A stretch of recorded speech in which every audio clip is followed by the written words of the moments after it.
नाम के एक गांव में सूरज नाम का एक व्यक्ति रहता था। वो अच्छे परिवार से था। सूरज की एक बीवी और एक बेटी थी। वो खुशी खुशी अपना जीवन व्यतीत कर रहे थे। किंतु एक दिन सूरज की पत्नी संध्या की तबीयत खराब हो गई। वो वैद्य के पास अपनी बीवी के इलाज के लिए गया तो वैद्य उसे बोलता है कि तुम्हारी बीवी को जानलेवा बीमारी है, वो अब कुछ ही दिन की मेहमान है। इतना सुनते ही श्यामलाल के पैरों तले जमीन खिसक गई। संध्या अपनी हालत के बारे में जानती थी, इसलिए एक दिन उसने सूरज से कहा, ए जी सुनिए। हाँ क्या हुआ संध्या, कुछ चाहिए तुम्हें? वैद्य जी को बुलाकर लाऊं क्या? ज्यादा तकलीफ तो नहीं हो रही? तुम इतनी तकलीफों में हो और मैं अभागा कुछ भी नहीं कर पा रहा हूँ। अरे आप इतनी चिंता मत कीजिए, जो ईश्वर को मंजूर है वही होगा। मुझे कोई दुख नहीं है सिवाय इस बात के कि हमारी बेटी महक का ध्यान कौन रखेगा। आप तो काम में व्यस्त रहते हैं पूरा दिन। अभी भी खेत पर ही जा रहे हो ना आप? भाग्यवान, और कहाँ जाऊंगा इस समय। तुम आराम करो अब। और हाँ, मेरे जाने के बाद घर के काम मत करने लग जाना। मैं खेत से वापस आकर अब काम कर लूंगा। तुम बस अपना ध्यान रखो। अच्छा अब मैं चलता हूँ। श्यामलाल के जाने की कुछ देर बाद संध्या अपना घर का सारा काम करने में लग गई।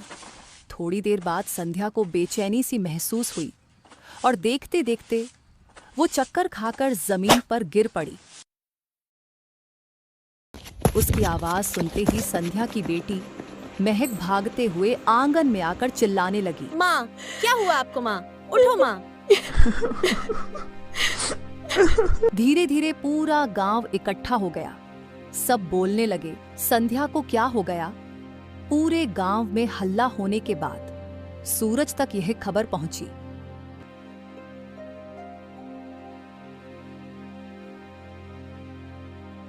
अरे तुम यहाँ हो सूरज भैया? गजब हो गया, जल्दी अपने घर जाओ। अरे भाई ऐसा क्या हो गया? जल्दी बताओ, मेरा तो दिल बैठा जा रहा है। यहाँ खड़े रहोगे तो कैसे पता चलेगा? जल्दी घर चलो।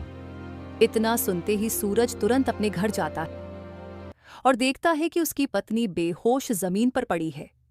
वो तुरंत वैद्य जी को बुलाकर लाता है।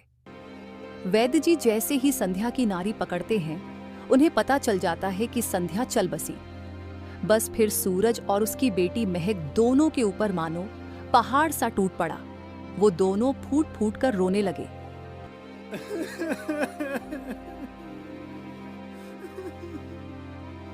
दोनों कुछ दिन तक ऐसे ही सुध-बुध खोए रहने लग गए। महक अकेली रह गई।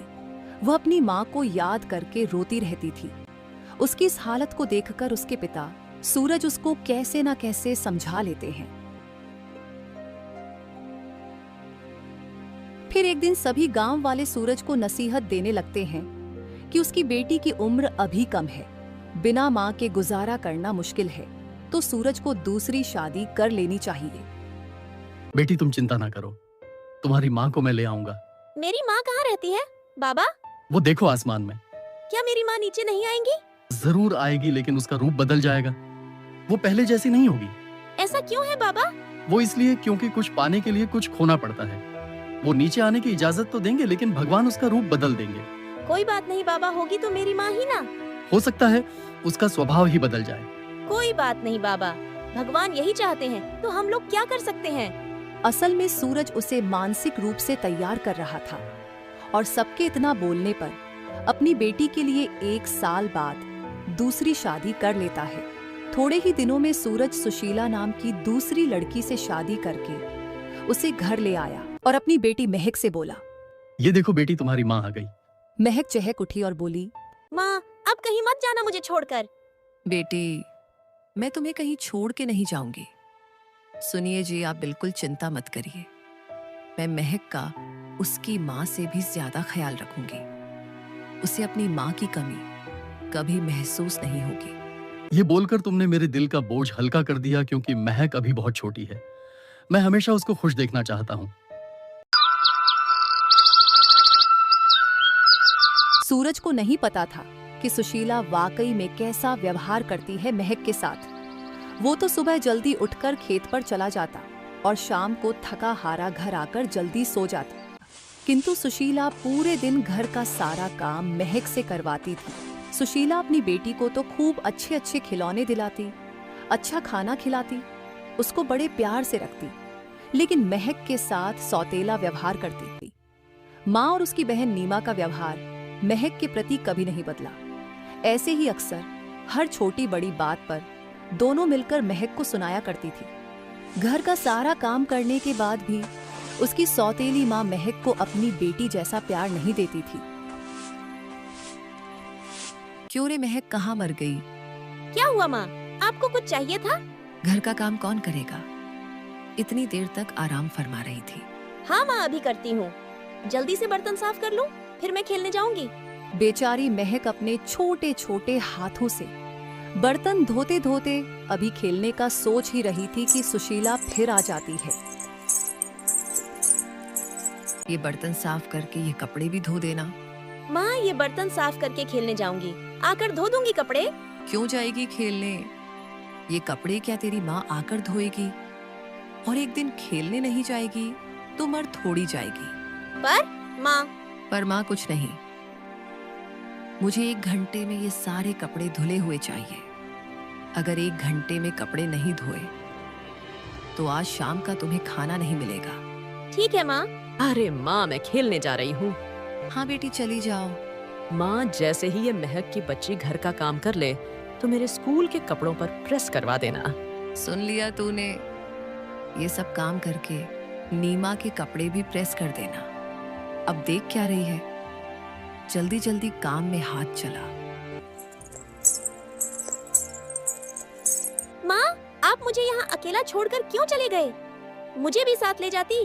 हो गया सारा काम? हाँ माँ। चल अब खाना बना। नहीं माँ, मुझे मेरी तबीयत ठीक नहीं लग रही। वाह, बहाने बनाना तो अव्वल है। कोई तबीयत खराब नहीं है तेरी। चल खाना बना। और सुशीला कैसी हो?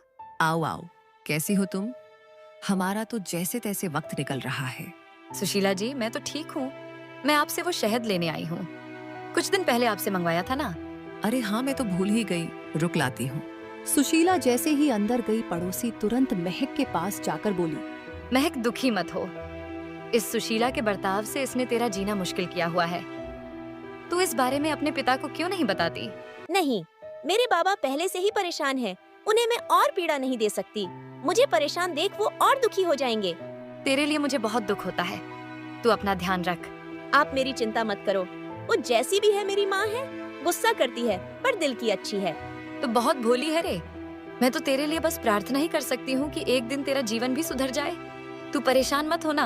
हाँ, ये मेरा घर है और घर में तो ये सब चलता ही रहता है ना। तब तक अचानक सुशीला आ गई। लो अपना शहद। धन्यवाद सुशीला। अच्छा, अब मैं चलती हूँ। उसने महक की तरफ देखा और चली गई। महक खाना बनाने चली गई। फिर अरे वो महक खाना बना कि नहीं? हाँ माँ, बन गया। अरे जल्दी लेकर आ, बहुत तेज भूख लग रही है। बस अभी लाई माँ। छी छी, थू थू, क्या बेकार खाना बनाया है। ऐसा खाना तो जानवर भी ना खाए। इसी तरह समय गुजरता है और देखते ही देखते दोनों लड़कियां बड़ी हो गई। महक बेहद संस्कारी और सदा सुबह तुलसी की पूजा करती हुई बड़ी हुई, और दूसरी तरफ सुशीला की बेटी नीमा घमंडी स्वभाव की थी। सुशीला महक से चिढ़ती थी। एक दिन सुशीला ने कहा, महक, जरा मेरी साड़ी पर प्रेस कर दे, तब तक मैं नहा कर आ रही हूँ। महक प्रेस करने लगी। अचानक से साड़ी जल गई। सुशीला ने जब साड़ी देखी तो वो जोर से चिल्लाई, महक की बच्ची, तूने मेरी इतनी अच्छी साड़ी जला दी। अब जब मैं तुझे जलाऊंगी ना, तब पता चलेगा। सुशीला ने गरम ड्रेस महक के हाथ पर लगा दी। महक तड़पती रही और बोली, बस करो माँ, अब और बर्दाश्त नहीं होता। काश आज मेरी माँ जिंदा होती। चली क्यों नहीं जाती अपनी माँ के पास? कब तक मेरी जान खाती रहेगी, मेरे सर पर बैठी रहेगी। महक कितना देर तक रोती रही।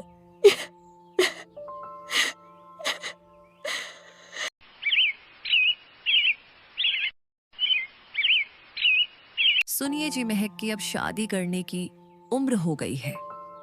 अब इसकी शादी के लिए सोचो कि क्या करोगे। हमारे पास तो इतने पैसे भी नहीं हैं अब। हाँ, सही बोल रही हो तुम।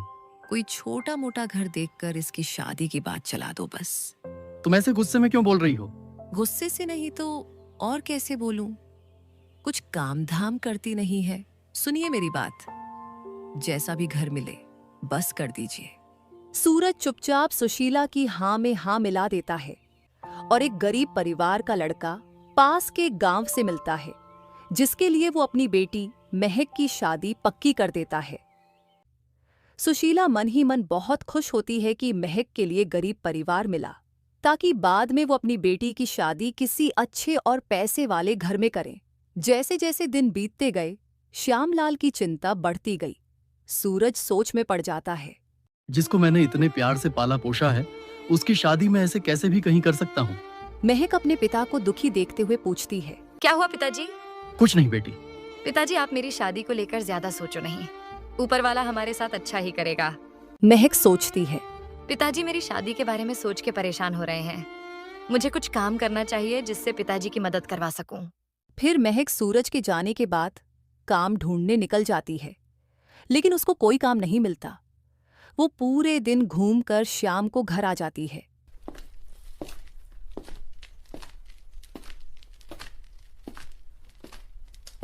सुशीला गुस्से से कहती है, महारानी पूरे दिन घर से बाहर बिना किसी को बताए। आने दे आज अपने पिताजी को। तेरी शिकायत करती हूँ। नहीं माँ, आप पिताजी को कुछ मत बताना। मैं तो काम ढूंढने गई थी पर कोई काम नहीं मिला। क्यों? घर में तुझे खाने को नहीं मिलता, जो तू बाहर सबको बताने गई कि हमारे पास कुछ नहीं है। नहीं माँ, मैं तो बस पिताजी और आपकी मदद के लिए गई थी।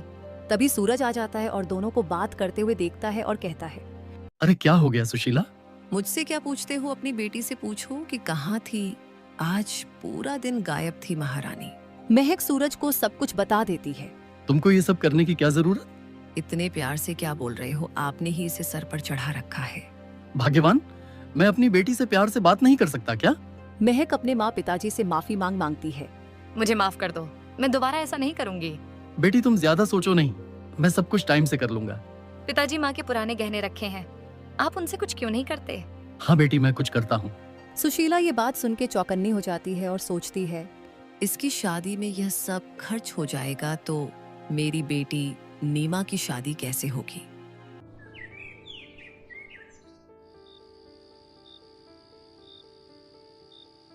रात के समय उन गहनों को चुरा लेती है और कहीं छुपा देती है।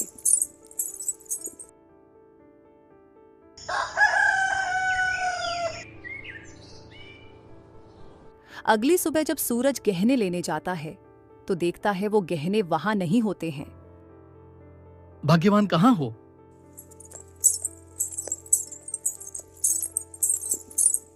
क्या हुआ जी? इतनी आवाज सुन के महक और नीमा भी आ जाते हैं। यहाँ गहने रखे हुए थे, वो कहाँ गए? यही होंगे, मुझे क्या पता। यही देखो। भगवान, ये क्या हो गया? अब मेरी बेटी की शादी कैसे होगी? इसकी शिकायत तो प्रधान जी को करनी होगी। अजी, इसके लिए प्रधान जी को क्यों बोलना है? अब चोरी हो गई तो उसमें प्रधान जी क्या कर सकते हैं? पता तो चले गहने गए कहाँ पर। सुशीला यह सुन के डर जाती है कि कहीं वो पकड़ी ना जाए। फिर महक और नीमा भी सूरज की बात से सहमत हो जाती है। सब मिलके प्रधान जी के घर जाते हैं। फिर सूरज सारी बात प्रधान जी को बता देता है। ये बात है, चलो फिर इसके लिए तो पंचायत में बड़े बुजुर्ग ही हल कर सकते हैं। फिर पंचायत बैठती है। गांव के बीच में चौपाल, वहां बड़े बुजुर्ग आते हैं। कुछ गांव के लोग भी आते हैं। फिर बात आगे बढ़ती है। पंचायत में से एक बुजुर्ग सूरज से पूछता है, ये बात तुम्हारे घर में किस किस को पता थी? तुम्हें किसी पर कोई शक? तुमने अपने घर में कहीं ढूंढा? ये बात तो घर पर सबको पता थी। कल मैं और मेरी बेटी महक उन गहनों के सहारे ही शादी का खर्च उठाने की सोच रहे थे। तो एक काम करो, अपने घर में जाके देखो, तुमको वहीं मिलेंगे। सूरज जब घर जाकर गहने ढूंढता है तो उसे वो गहने अपनी पत्नी सुशीला के पास से मिलते हैं। उसे बहुत गुस्सा आता है। तुमने ऐसा क्यों किया? अगर यह सब कुछ महक की शादी में खत्म कर देंगे तो मेरी बेटी की शादी के लिए क्या बचेगा?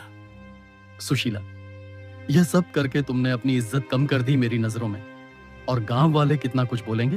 पिताजी, यह माँ की आखिरी निशानी है। इनको घर में ही रखो, संभाल के नीमा की शादी में काम आएंगे। यह सब सुन के भी सुशीला के दिल में महक के लिए प्यार नहीं आया। फिर जैसे जैसे दिन बीतते गए, महक की चिंता बढ़ती गई। एक दिन महक चिंता में जंगल की ओर टहलने निकल गई। कुछ दूर जाकर उसे एक बूढ़ी औरत दिखाई दी। उसने उनसे पूछा, अरे अम्मा, आप ठीक तो हो? आप क्या किसी को ढूंढ रहे हो?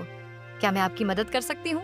अरे बेटा, मैं तो यहाँ अक्सर आया करती हूँ, पर तुम्हें तो आज से पहले नहीं देखा। हाँ अम्मा, मैं पहली बार इस जंगल में आई हूँ। तुम कुछ परेशान दिख रही हो, क्या बात है?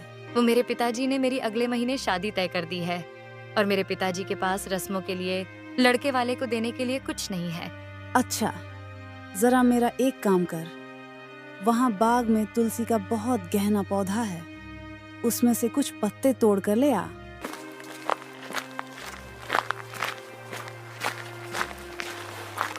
ये लो अम्मा। बूढ़ी औरतें उन पत्तों को उसके पास एक पोटली में बांध देती हैं और गीता को दे देती है और बोलती है, जब भी तुझे कोई परेशानी हो तो जो चीज चाहिए हो, इनमें से एक पत्ता निकाल कर ले लेना, तुम्हें कोई परेशानी नहीं होगी। और मैं जानती हूँ तू बचपन से तुलसी की पूजा करती आई है, लेकिन एक बात ध्यान रहे, अगर इसका इस्तेमाल तू लालच में आकर करेगी तो सब उल्टा होगा। बस इतना सुनते ही महक अम्मा को धन्यवाद कहती है और अपने घर लौट आती है। कुछ दिन बाद महक की शादी के समय जब लड़के के घर फल भेजे जाते हैं, तब सुशीला खाली टोकरी ले जाने को बोलती है।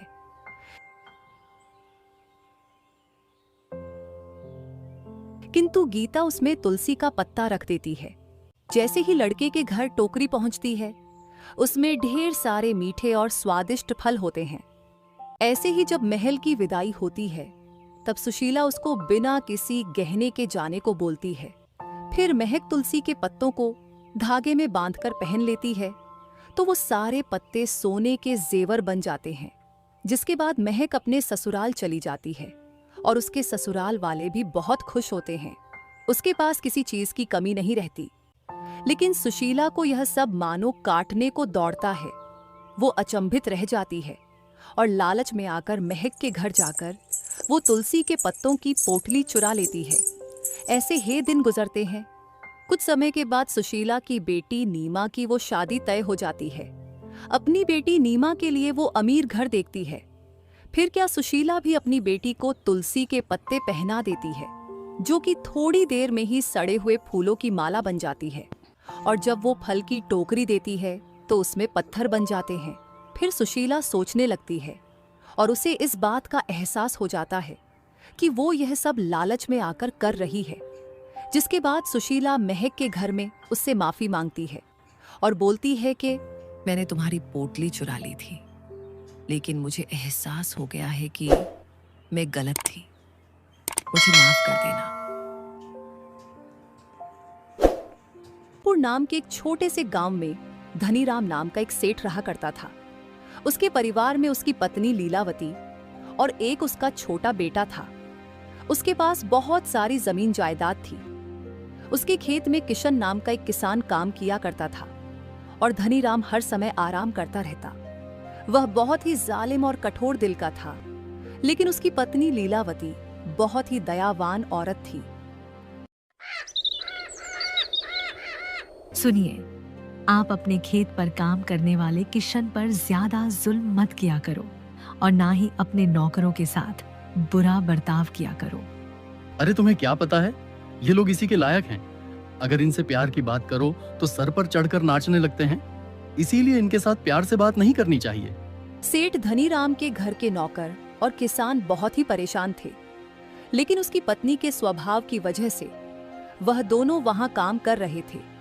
लेकिन इस साल ऐसा हुआ कि रामपुर गांव में बारिश बहुत ही कम हुई, जिसकी वजह से खेतों को सही से पानी नहीं मिल पाया और नहर भी सेठ के खेत से काफी दूर थी, जिस कारण से कि खेतों को भी पानी नहीं मिल पाया और कुछ समय बाद उसकी सब फसल सूखने लगी। जिस कारण सेठ धनी राम को बहुत गुस्सा आया और वो अपने नौकरों पर चिल्लाकर बोला, ससुरे, तुम सबके सब कामचोर हो, खेतों को ठीक से पानी तक नहीं दे सकते। मेरे सब खेत सूखते जा रहे हैं तुम लोगों की कामचोरी की वजह से। अगर मेरी फसल से कम अनाज निकला तो इसकी सजा तुम दोनों को ही भुगतनी होगी। अब जाओ, जाकर नहर से बाल्टी भरकर लाओ और खेतों में पानी दो। पर मालिक, नहर से पानी भरकर कैसे लाएंगे? नहर तो बहुत दूर है, हमको तो दुगनी मेहनत करनी होगी। वो सब मुझे नहीं पता, चाहे दुगनी मेहनत करो या फिर चौगुनी, पानी तो लाना ही पड़ेगा, वरना काम से निकाल दूंगा और पैसा भी नहीं दूंगा। समझ गए? चलो अब लग जाओ काम पर। अगले दिन से किशन और सेठ का नौकर दोनों नहर से बाल्टी बाल्टी पानी लाकर सेठ के खेतों में डालने लगे। फिर भी खेत को जरूरत के मुताबिक पानी नहीं मिल सका। ऐसे तो तुम दिन में काम करोगे तो कभी भी पूरे खेत में पानी नहीं दे पाओगे। अब तुम दोनों को दिन रात मेहनत करके खेत में पानी देना है। अब तुम्हें 1 मिनट भी आराम नहीं करना है। फिर किशन और सेठ का नौकर दोनों दिन रात खेत में नहर से पानी लाकर देते हैं। वो बेचारे बिना कुछ खाए पिए दिन रात मेहनत करते रहे। लेकिन कहते हैं ना कि ईश्वर को अन्याय बिल्कुल भी मंजूर नहीं, और इसका नतीजा यह निकला कि इतनी मेहनत करने के बावजूद भी सेठ के सारे खेत सूख गए। हरामखोरो, तुम दोनों की वजह से मेरे सारे खेत सूख गए। आज से तुम दोनों को यहाँ काम पर आने की कोई जरूरत नहीं है। निकल जाओ यहाँ से। फ्री में पैसा मिलेगा क्या यहाँ? लेकिन मालिक, हमने तो पूरी मेहनत से दिन रात काम किया, हमारी मेहनत के पैसे तो दे दीजिए। पैसा मांगते हुए शर्म नहीं आ रही? मेहनत करते तो मेरी फसल ऐसे नहीं सूखती। अब निकल जाओ यहाँ से, एक फूटी कौड़ी नहीं दूंगा तुम दोनों को। फिर बेचारे दुखी होकर वह दोनों वहां से चले गए। फिर ऐसे ही कुछ महीने बीत गए।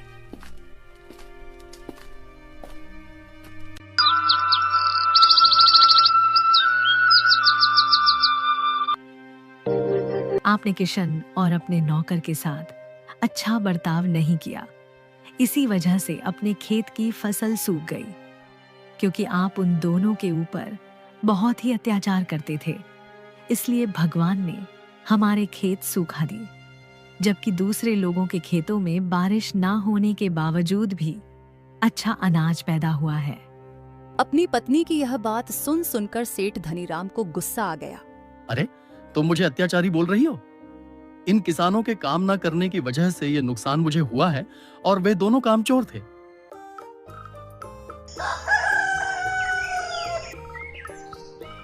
फिर अगले ही दिन धनीराम दूसरे किसान के पास गया। अरे हरिया, मैं चाहता हूँ कि तुम मेरे खेत में काम करो, अच्छे पैसे दूंगा। नहीं सेठ जी, मैं अभी दूसरों के खेतों में काम कर रहा हूँ, आप मुझे इस बात के लिए माफ कर दीजिए। सेठ के अत्याचार और उसके बुरे बर्ताव को देखकर कोई भी किसान उसके खेत में काम करने के लिए राजी नहीं होता। ऐसे ही कुछ समय बाद सेठ की दोनों बैल भी बीमारी के चलते मर जाते हैं, और सेठ के घर में अब अनाज नहीं था। इसलिए सेठ अपने घर की वस्तुओं को बेच कर अपना गुजारा कर रहा था। आपको अपने बुरे बर्ताव के लिए किसानों और भगवान से माफी मांगनी चाहिए, क्योंकि यह भगवान की दी हुई सजा है। आपने उन गरीबों पर बहुत जुल्म किए हैं। मैं इस बात को नहीं मानता, क्योंकि वह दोनों कामचोर थे, इसलिए मेरी फसल खराब हो गई, और इसलिए मुझे अब यह दिन देखने पड़ रहे हैं। मुझे मेहनत मजदूरी ना तो करनी आती और ना ही मुझे इसकी आदत है। इसीलिए अब मैं सोच रहा हूं कि अपने बेटे बिरजू से ही मेहनत मजदूरी का काम करवाया जाए और घर का खर्च चलाया जाए। आपका दिमाग तो ठीक है ना? मेरा बेटा अब भी कितना छोटा है और आप उससे मेहनत मजदूरी कराने की बात कर रहे हो। शर्म नहीं आती क्या आपको? कैसे निर्लज पिता हो आप। इससे अच्छा तो आप मेरे सारे गहने बेच दो और हम किसी दूसरे गांव में जाकर कोई और व्यापार शुरू कर देते हैं, जिससे हमारे गुजारे लायक कमाई तो हो ही जाएगी। अरे, क्या तुम पागल हो गई हो? मैं इस गांव को छोड़कर कहीं नहीं जाऊंगा, और वैसे भी अब अपना बेटा कोई बच्चा नहीं है, वो बड़ा हो गया है। हमें उसे किसी के यहाँ नौकर का काम दिलवा देना चाहिए। कान खोलकर सुन लीजिए, चाहे कुछ भी हो, मैं अपने बेटे को किसी के पास नहीं भेजने वाली। फिर ऐसे ही कुछ दिन बीत जाते हैं और सेठ बीमार हो जाता है। इसलिए लीलावती को अब पैसों की जरूरत थी। इसलिए उसने अपने सारे गहने सुनार को दे दिए और सेठ का इलाज करवाया, परंतु फिर भी सेठ की तबीयत में कोई सुधार नहीं आया। लीलावती अक्सर भगवान के सामने जाकर अपने पति के गुनाह की माफी मांगती। हे भगवान, आप मेरे पति के अपराधों को क्षमा कर दीजिए और उन्हें स्वस्थ कर दीजिए। लीलावती बेचारी अपने पति की ऐसी हालत देखकर बहुत ही दुखी थी। मैं तो लोगों के यहाँ काम भी करने चली जाऊं, लेकिन इनको ऐसी हालत में अकेला छोड़कर तो नहीं जा सकती, और मुझे कोई उधार भी नहीं देगा, क्योंकि सबको पता है कि मैं उधार वापस लौटा नहीं पाऊंगी। पर मुझे कुछ तो करना ही पड़ेगा। क्यों ना मैं समोसे बनाकर बिरजू के हाथों गांव में बेचूं।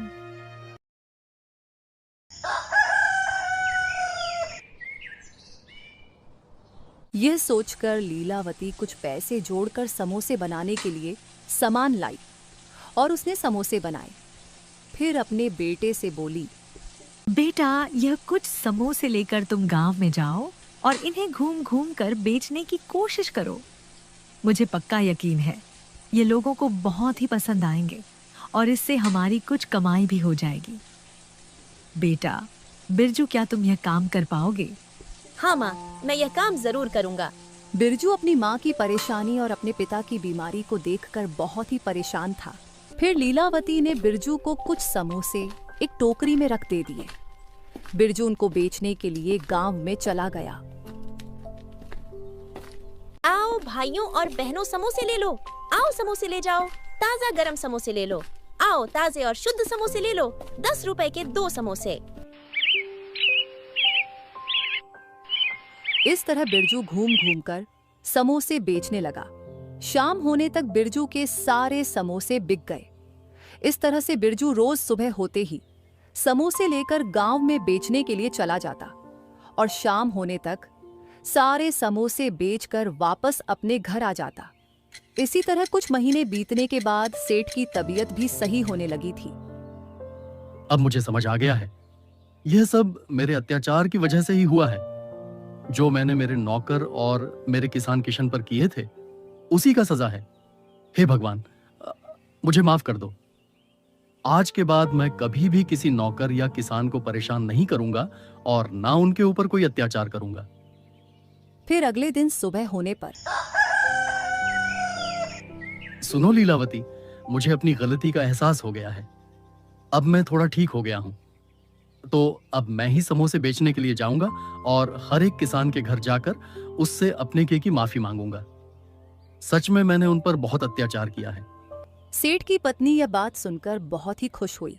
मैं तो आपसे कब से कह रही थी कि आप उन लोगों के ऊपर इतना अत्याचार मत किया करो, लेकिन अब अच्छा है, आपको अपनी गलती समझ आ गई। अब तुम मुझे जल्दी से समोसे की टोकरी दो, ताकि मैं उन्हें गांव में बेचने जाऊं और किसानों से अपने की माफी भी मांग सकूं। फिर लीलावती समोसे की टोकरी सेठ को दे देती है और सेठ समोसे बेचने के लिए गांव में चला जाता है। वो पूरे गांव में घूम घूम कर वह समोसे बेचता है।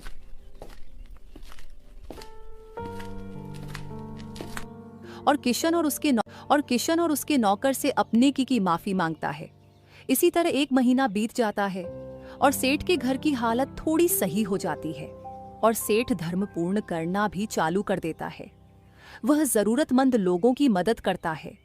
अपनी आधी कमाई तो वह जरूरतमंद लोगों की मदद में ही लगा देता। फिर एक दिन जब सेठ समोसे बेचकर अपने घर आ रहा था, तभी रास्ते में उसे एक ट्रक टक्कर मार देता है, जिस वजह से सेठ की मृत्यु हो जाती है। और जब यह खबर लीलावती और उसके बेटे को पता चली, तो वह रो रो कर पागल हो गए। फिर ऐसे ही कुछ दिन बीत जाने के बाद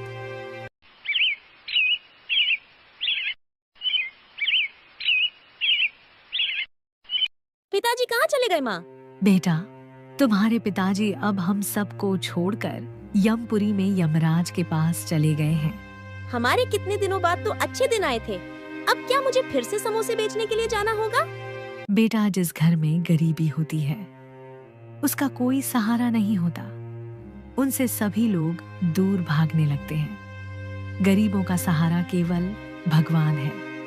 भगवान के अलावा गरीब की कोई सहायता नहीं करता। माँ, आप ऐसा ना कहो। मैं यमराज के पास जाऊंगा और अपने पिताजी को वापस लेकर आऊंगा। यमराज को हमारी गरीबी देखकर हमारे ऊपर दया आ जाएगी और वह जरूर मेरे साथ पिताजी को भेज देंगे। लीलावती ने बिरजू की इस बात पर कोई ध्यान नहीं दिया और अपना काम करने चली गई। फिर बिरजू अपने मन में सोचता है, मैं यमराज के पास जाऊंगा और मैं अपने पिताजी को वापस अपने साथ अपने घर लेकर आऊंगा। ऐसा सोचकर बिरजू अपने पिताजी को लाने के लिए अपने घर से निकल पड़ा। वह चलते चलते काफी दूर पहुंच गया। फिर उसे थकान होने लगी तो वह एक पेड़ के नीचे बैठ गया। थोड़ी देर बाद उस पेड़ ने इंसानी आवाज में कहा, बेटा तुम कौन हो और तुम कहाँ जा रहे हो? मैं एक गरीब सेठ का बेटा हूँ। मेरे पिताजी मुझे छोड़कर यमराज जी के पास चले गए हैं और अब मैं अपने पिताजी को वापस लाने के लिए यमराज जी के पास जा रहा हूँ। बेटा तुम अगर यमराज के पास जा ही रहे हो तो मेरे एक सवाल का जवाब यमराज से पूछ कर आना कि मैं कई वर्षों से यहाँ पर लगा हुआ हूँ, लेकिन मेरे पत्ते झड़ जाते हैं और मैं कभी भी हरा भरा नहीं रहता। आखिर मेरी इस दुर्दशा का क्या कारण है? ठीक है, मैं यमराज जी से तुम्हारे इस सवाल का जवाब जरूर पूछ कर आऊंगा। इतना कहकर बिरजू वहां से चला जाता है। फिर चलते चलते बिरजू को रास्ते में एक किसान मिलता है। बेटा तुम कौन हो और कहाँ जा रहे हो? और दिखने में तो तुम बहुत ही छोटे हो। एक गरीब सेठ का बेटा हूँ और मैं यमराज जी के पास अपने पिताजी को लाने के लिए जा रहा हूँ। तो बेटा तुम मेरा एक काम कर देना, तुम यमराज के पास जाकर मेरे एक सवाल का जवाब पूछ कर आना। मैं चलते हुए मुसाफिरों की प्यास बुझाने के लिए कई महीनों से कुआं खोद रहा हूँ, लेकिन अभी तक इसमें पानी नहीं आया। मैंने अपने पिछले जन्म में ऐसे कौन से पाप किए थे जिस कारण से अभी तक इस कुएं में पानी नहीं आया? मैंने इस कुएं को खोदने में बहुत मेहनत की है। आखिर इसका क्या कारण है जिस वजह से इस कुएं में पानी नहीं आ रहा? ठीक है, मैं यमराज जी से इस सवाल का जवाब जरूर पूछ कर आऊंगा। इतना कहकर बिरजू वहां से आगे की ओर चलने लगा। चलते चलते बिरजू को एक बहुत बड़ा तालाब दिखा। वह उसके पास पानी पीने के लिए चला गया। तालाब में बिरजू को एक बगुला मिला। उसने उससे कहा, बेटा तुम तो बड़े ही कोमल स्वभाव के दिखते हो, लेकिन तुम इस वक्त कहाँ जा रहे हो? एक गरीब सेठ का बेटा हूँ और मैं यमराज जी के पास अपने पिताजी को लाने के लिए जा रहा हूँ। बेटा तुम यमराज से मेरे एक सवाल का जवाब पूछ कर आना। कई महीनों से मेरे गले में बहुत तेज दर्द है। इसका क्या कारण है और समस्या से मुझे कैसे छुटकारा मिलेगा? ठीक है, मैं तुम्हारे इस सवाल का जवाब यमराज जी से जरूर पूछ कर आऊंगा। इतना कहकर बिरजू वहां से आगे की तरफ बढ़ गया। थोड़ी देर चलने के बाद उसे एक घायल मोर मिलता है। बेटा तुम कौन हो और कहाँ रहते हो और कहाँ जा रहे हो?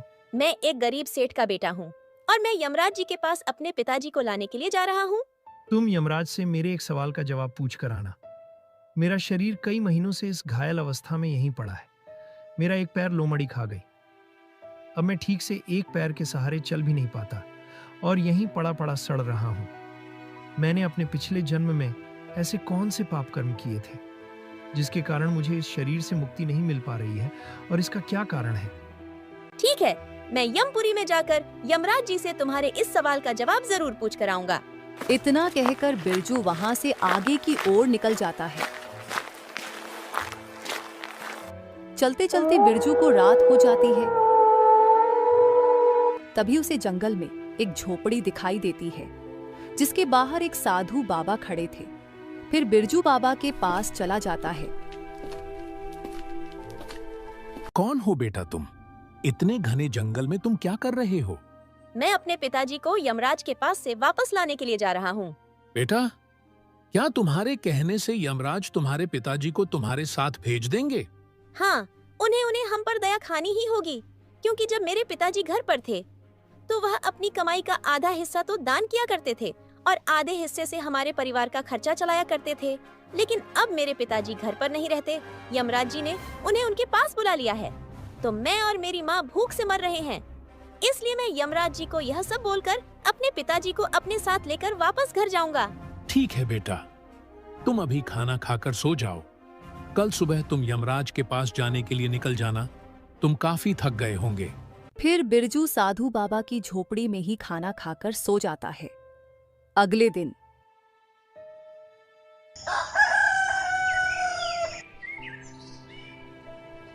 बेटा, अब तुम्हें यमराज के पास जाने की कोई जरूरत नहीं है। क्यों साधु बाबा, आप ऐसा क्यों बोल रहे हो? हमारे घर का खर्चा कैसे चलेगा?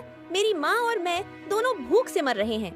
यमराज जी कल रात को तुम्हारे सोने के बाद यहाँ आए थे। मैंने उन्हें सारी बात बताई तो उन्होंने मुझसे कहा कि वह अभी तुम्हारे पिताजी को तुम्हारे साथ नहीं भेज सकते, क्योंकि अभी यमपुरी में बहुत सारा काम पड़ा है। जैसे ही यमपुरी में काम खत्म होगा, यमराज जी तुम्हारे पिताजी को तुम्हारे पास भेज देंगे। और इसके अलावा तुम्हारी और कोई समस्या है तो वह तुम मुझे बताओ। जब मैं यमपुरी जाने के लिए घर से निकला था तो रास्ते में इस तरह सारी बात बिरजू साधु बाबा को बता देता है। फिर साधु बाबा बिरजू को उसके सारे सवालों के उत्तर दे देते हैं। बेटा, तुम जाते समय उन सबको उनके सवालों के उत्तर बताते जाना। और अब तुम अपने घर जाओ, क्योंकि तुम्हारी माँ तुम्हें ढूंढ रही होगी और परेशान हो रही होगी। वह तुम्हारा इंतजार कर रही होगी और तुम्हारे पिताजी जल्दी ही तुम्हारे पास आ जाएंगे। फिर बिरजू साधु बाबा को प्रणाम करके वहां से अपने घर की ओर निकल गया। चलते चलते रास्ते में उसे सबसे पहले मोर मिला। बेटा, क्या तुम यमराज जी से मिलकर वापस आ गए? मैं यमराज जी से तो नहीं मिला, लेकिन मुझे तुम्हारे सवाल का जवाब एक बहुत ही महान साधु बाबा ने बताया है। पिछले जन्म में तुम्हारा काम एक स्कूल में बच्चों को शिक्षा देने का था। तुम्हारा स्थान एक गुरु का था। तुम्हें लोगों तक ज्ञान पहुंचाना था, लेकिन तुमने बच्चों को सही तरीके से शिक्षा नहीं दी। तुम छोटे छोटे बच्चों से शिक्षा के बदले अपना काम करवाया करते थे और उन्हें अच्छी तरह ज्ञान का उद्देश्य नहीं देते थे।